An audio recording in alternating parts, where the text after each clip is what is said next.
do's and don'ts, the ups and downs of the headbutt. A super basic technique, or is it? I don't know. It seems super basic, but I see it performed incorrectly. Hats off to, it seems like my people that I see who train overseas, like Europe and Asia and Middle East, they seem to get this better than the average American. Not because maybe it's soccer, and when you hit the soccer ball, it's at the top of your head. And of course, in Asia, there's a lot of the Asian martial arts like Muay Thai and other systems that incorporate proper headbutting systems. I don't know, mate. I don't know what it is culturally about overseas versus America and getting the headbutt wrong. You see it in movies a lot where the guy will grab the guy by the shirt and headbutt using the forehead. So I will switch my glasses on that one. Generally speaking, there's always an occasion for something, I guess, that you do it differently. Generally speaking, the headbutt should be the top of the head. It should not be the forehead. Now, it's not that I couldn't split his nose with my forehead. I probably could. But I'm also going to do probably some pretty good damage to myself. I might get his teeth across my forehead or across the bridge of my nose because I'm hitting with maybe he's moving and I hit him in the chin. What have you. It doesn't matter how or why. But you do not want to use your forehead against the nose. Plus, it's not as thick and durable as the top of your skull. So I put my glasses back on. I don't know why I'm doing that because I'm going to be doing headbutts. But you look at wrestling, for example, for headbutts, and you're like, wrestling? Why would wrestlers? Wrestlers understand what I call centerline theory, and I'm not talking about Wing Chun. Obviously, they understand centerline theory, but it seems to me that good grapplers, wrestlers have mastered the art of using the head as a third point of contact quite a bit.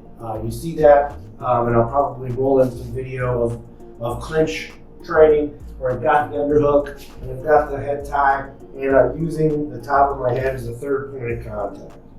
And you see wrestlers do that all the time, where they'll come up underneath, and it's not being used offensively as a strike, although I guarantee you I've had some wrestlers do this to me when I'm in Jujitsu, and I was like, damn, that's pretty effective. Because they've mastered the art of just grinding and making your life miserable with that head. They instinctively know that they have to own the center line, and don't be confused that the center line has to be in the front. It's anywhere around your opponent that you're taking and owning the center. They're going to naturally want to shift to meet you head on.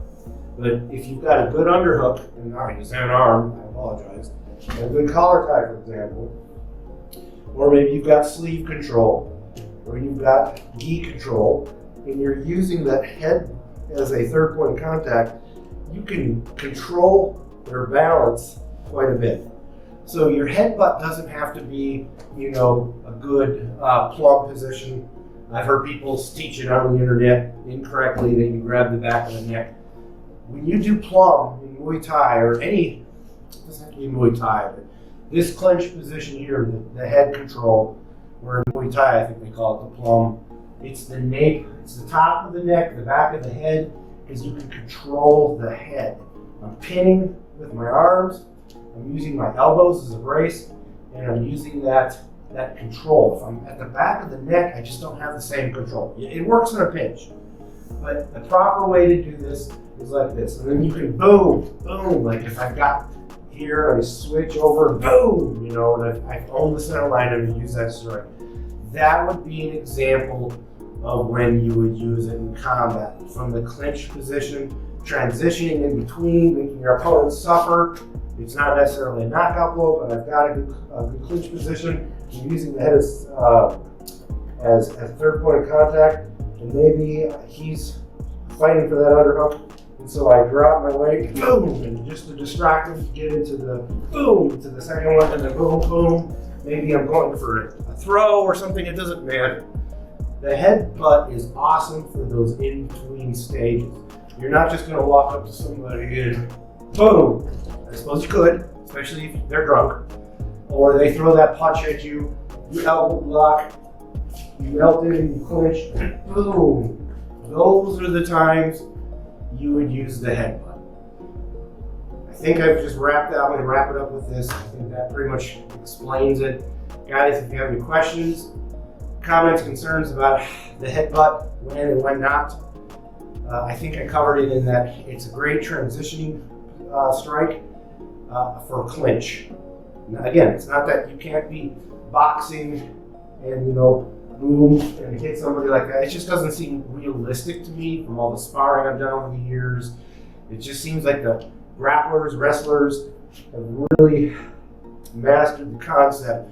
Even if they're not using it in a striking format, again, you roll in Jiu-Jitsu with some wrestlers, and you're especially in a stand-up position or even on the ground when they're transitioning to in between positions, they love to use that head. And guys, incorporate that into your game. I think you're going to find that is super helpful. All right, everybody, take care, stay safe, and like, subscribe, and share. And reach out and let me know if you want anything else on the channel. Hold it!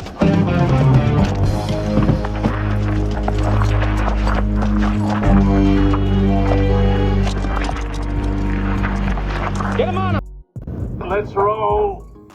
Hey, let's be careful out.